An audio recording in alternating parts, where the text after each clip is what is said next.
তুর্কি পণ্য বয়কটের মধ্যে সৌদি বাদশাহকে এরদোগানের ফোন। ইরানের বিরুদ্ধে সব অপশন খোলা, মার্কিন পররাষ্ট্রমন্ত্রীর হুমকি। ইরাক থেকে মার্কিন সেনাদের প্রথম দল বিদায় নিয়েছে, জানালো কমান্ডার। কাশ্মীর সীমান্তে পাকিস্তানি বাহিনীর হাতে ভারতীয় সেনার মৃত্যু। এবার নতুন অস্ত্র, করোনা চিঠি, বিশ্বজুড়ে ইন্টারপোলের সতর্কবার্তা। ইরান থেকে গ্যাস আমদানির ক্ষেত্রে ইরাককে আবারও ছাড় দিল আমেরিকা। আরও একটি গুরুত্বপূর্ণ ঘাঁটি দখল করেছে ইয়েমেনি যোদ্ধারা। ইউএপিএ মুসলিম ও দলিতদের কারাগারে পাঠানোর জন্য ব্যবহার করা হচ্ছে, জানালো ওয়াইসি। পপ তারকা গ্রেফতার নিয়ে উগান্ডায় টানা বিক্ষোভ, নিহত 37। এবং একসঙ্গে কারাগার থেকে পালালেন 60 কয়েদি।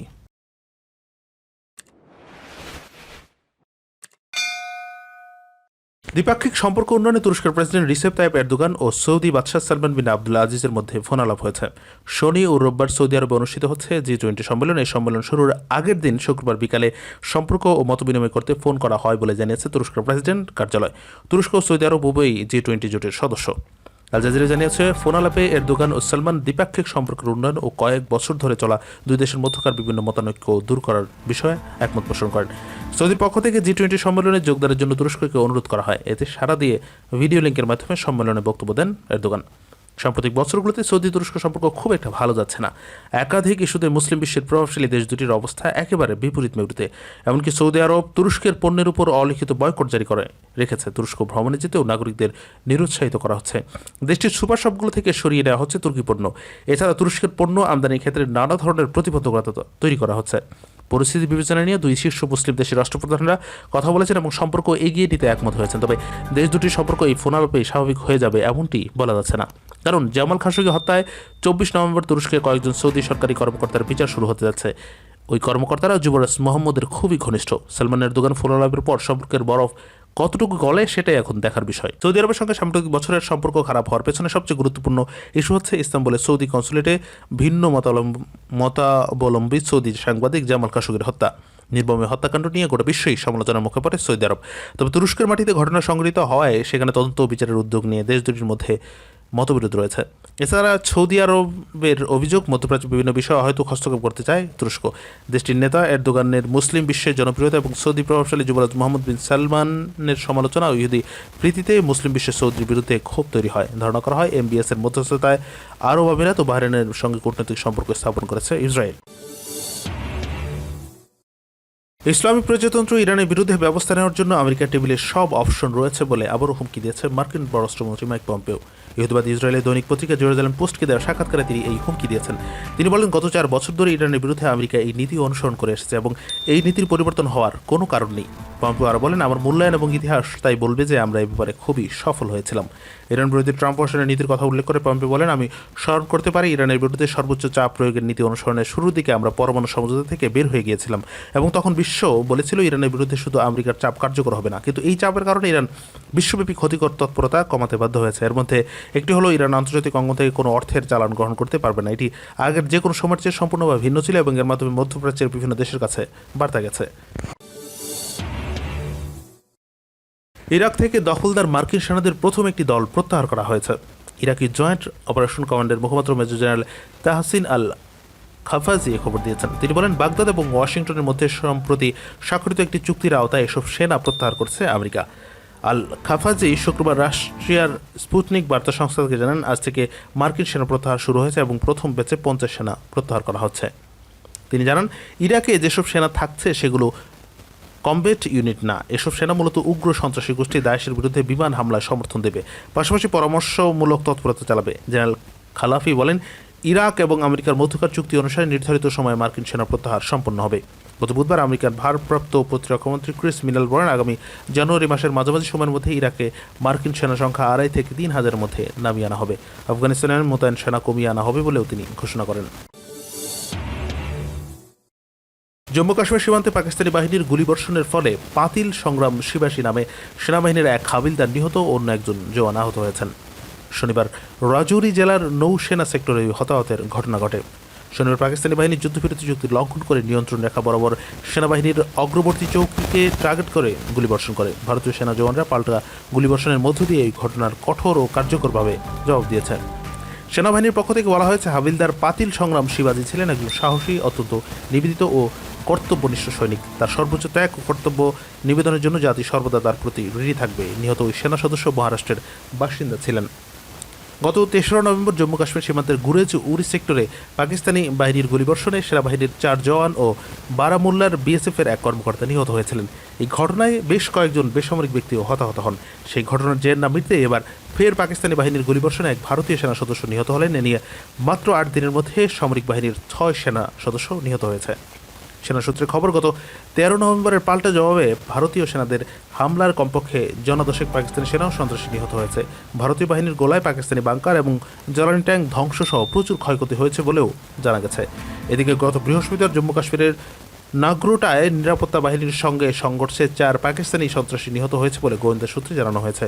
নিহতদের কাছ থেকে প্রচুর অস্ত্রশস্ত্র উদ্ধার হয়েছে। তারা বড়সড় কোনো হামলার পরিকল্পনা করছিল বলেও জানানো হয়েছে, যদিও নিহতদের সংখ্যা তাদের কোনো যোগ নেই বলে দাবি করছে পাকিস্তান।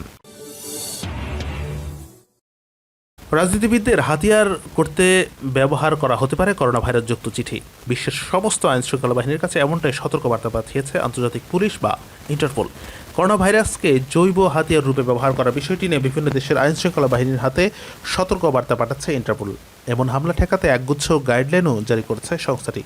সেখানে ইন্টারপোল জানিয়েছে, পুলিশ ও স্বাস্থ্যকর্মীদের মুখে করোনা আক্রান্তদের কাশি দেয়া বা হাঁচি দেওয়ার মতো বহু ঘটনা প্রকাশ্যে এসেছে। একইভাবে বিভিন্ন জিনিসপত্রের উপর জেনে শুনে সংক্রমণ ছড়ানোর উদ্দেশ্যে লালা ছড়ানোর মতো ঘটনা ঘটেছে। আপাত দৃষ্টিতে এসব ঘটনা নিরীহ মনে হলেও করোনা সংক্রমিত চিঠি পাঠিয়ে রাজনৈতিক ব্যক্তিত্বদের টার্গেট করা হতে পারে। ইসলামী প্রজাতন্ত্র ইরানের একটি গুরুত্বপূর্ণ গ্যাস ক্ষেত্র থেকে গ্যাস আমদানি করার জন্য ইরাককে আবারও নিষেধাজ্ঞা দিয়েছে আমেরিকা। আগামী ৪৫ দিনের জন্য ইরাকে নিষেধাজ্ঞা ছাড়ের সুবিধা পাবে। এর ফলে প্রতিবেশী ইরান থেকে গ্যাস আমদানি করতে ইরাকের সামনে আপাতত কোনো সমস্যা থাকছে না। ইরাকের এক সরকারি কর্মকর্তা এই নিষেধাজ্ঞা ছাড়ের কথা জানান। তিনি বলেন, প্রেসিডেন্ট ট্রাম্প প্রশাসন ক্ষমতা ছাড়ার আগে এই নিষেধাজ্ঞা ছাড়ের মেয়াদ শেষ হওয়ার কথা। এর আগে গতকাল মার্কিন পররাষ্ট্র দপ্তরের এক মুখপাত্র জানান, মার্কিন পররাষ্ট্রমন্ত্রী মাইক পম্পেও ইরাকে আরও ৪৫ দিনের জন্য ইরান থেকে বিদ্যুৎ আমদানির সুযোগ দিয়েছেন। এক্ষেত্রে ইরাক প্রতিবেশী ইরানের সঙ্গে আর্থিক লেনদেনও করতে পারবে বলে ওই মুখপাত্র জানান। ইয়েমেনের মধ্যাঞ্চলীয় মারিড প্রদেশের একটি সামরিক ঘাঁটির পূর্ণ নিয়ন্ত্রণ নিয়েছে দেশটির হুথি আনসারুল্লাহ আন্দোলনের যোদ্ধা এবং তাদের সমর্থিত সেনারা। সৌদি মদতপুষ্ট সাবেক প্রেসিডেন্ট আবদ রাব্দু মনসুর হাদির অনুগত গেরিলাদের সঙ্গে ভয়াবহ সংঘর্ষের পর ওই ঘাঁটি নিয়ন্ত্রণ নিতে সক্ষম হয় ইয়েমেনি যোদ্ধারা। ইয়েমেনের স্থানীয় গণমাধ্যম জানিয়েছে, সেনাবাহিনী এবং তাদের সহযোগী যোদ্ধারা কৌশলগত ওই ঘাঁটির উপর পূর্ণ নিয়ন্ত্রণ নিতে সক্ষম হয়েছে। এই ঘাঁটি থেকেই সৌদি মদতপুষ্ট গেরিলারা প্রাদেশিক রাজধানী সহ গুরুত্বপূর্ণ শহরগুলোর উপর নজরদারি করত এবং এটি ছিল ওই এলাকায় মনসুর হাদির অনুগত গেরিলাদের সর্বশেষ গুরুত্বপূর্ণ আস্তানা। ভারতের মজলিস ইত্তেহাদুল মুসলিমিনের প্রধান ব্যারিস্টার আসাদুদ্দিন ওয়াসি এমপি বলেছেন, বেআইনি কার্যকলাপ প্রতিরোধ আইন ইউএপিএ একটি খারাপ আইন যা নিরীহ মুসলিম, দলিত এবং যারা সরকারকে প্রশ্নবিদ্ধ করে তাদের বিরুদ্ধে ব্যবহার হয়। তিনি শনিবার সামাজিক যোগাযোগ মাধ্যমে বলেন, এটা স্পষ্ট হয়ে গেছে যে বেআইনি ক্রিয়াকলাপ প্রতিরোধ আইন ইউএপিএ একটি কঠোর আইন এবং এটি কেবল নিরীহ মুসলিম ও দলিতদের কারাগারে পাঠানোর জন্য ব্যবহার করা হয়। কয়েক দশক ধরে মুসলিম ও দলিত যুবকদের উপর অত্যাচার ও তাদের কলুষিত করার জন্য মৌলবাদ ব্যবহৃত হচ্ছে।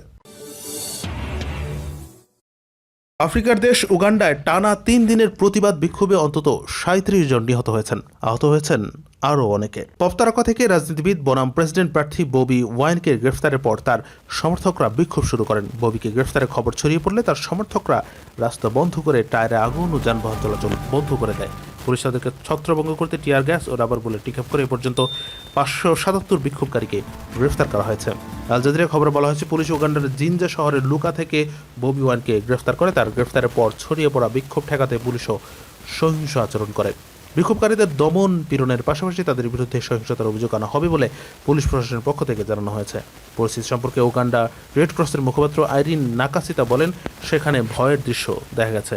অন্যদিকে কাম্পালা শহরের বাণিজ্য সংগঠনের চেয়ারম্যান ইভারেস্ট কিয়াঙ্গো বলেছেন, বিশৃঙ্খল পরিস্থিতি বিরাজ করছে শহরে, রাস্তাগুলো জনশূন্য হয়ে পড়েছে, আমরা আমাদের ব্যবসা প্রতিষ্ঠান বন্ধ করে দিয়েছে। এছাড়া বিভিন্ন অধিকার কর্মীরা জানাচ্ছেন, মানুষের মধ্যে উদ্বেগ ছড়িয়ে পড়েছে, পরবর্তী সময় কি হয় তা নিয়ে মানুষ নিশ্চিত হতে পারছে না। আফ্রিকার শান্ত দেশ উগান্ডা চলমান সহিংসতা শুরু হয় গায়ক থেকে রাজনীতির বনে প্রেসিডেন্ট প্রার্থী হওয়া ববি ওয়াইনের একটি টুইটের পর।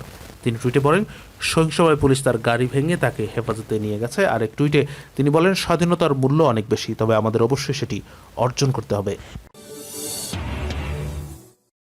মধ্যপ্রাচ্যের দেশ লেবাননে একটি কারাগার থেকে শনিবার একসঙ্গে 60 জনের বেশি কয়েদি পালিয়ে গেছে। তবে এর মধ্যে গাড়ি নিয়ে পালানোর সময় গাছে ধাক্কা লেগে প্রাণ হারিয়েছেন 5 জন কয়েদি। লেবাননের রাষ্ট্রায়ত্ত বার্তা সংস্থা নিরাপত্তা বাহিনীর সূত্রে বরাতে ব্রিটিশ বার্তা সংস্থা রয়টার্স এই খবর দিয়েছে। লেবাননের রাষ্ট্রায়ত্ত বার্তা সংস্থা এনএনএ জানিয়েছে, শনিবার খুব ভোরে কারাগারের দরজা ভেঙে এসব কয়েদি পালিয়ে যায়। দেশটির নিরাপত্তা বাহিনীর সদস্য কারাগার সংলগ্ন এলাকায় ঘিরে রেখেছে বলেও জানা গেছে। নিরাপত্তা বাহিনী রয়টার্সকে জানিয়েছে, কারাগার থেকে মোট 69 জন কয়েদি পালিয়ে গেছে। এর মধ্যে 8 জনকে পরে ধরে ফেলা হয়। এছাড়া গাড়ি চুরি করে পালানোর সময় দুর্ঘটনায় নিহত হন 5 জন।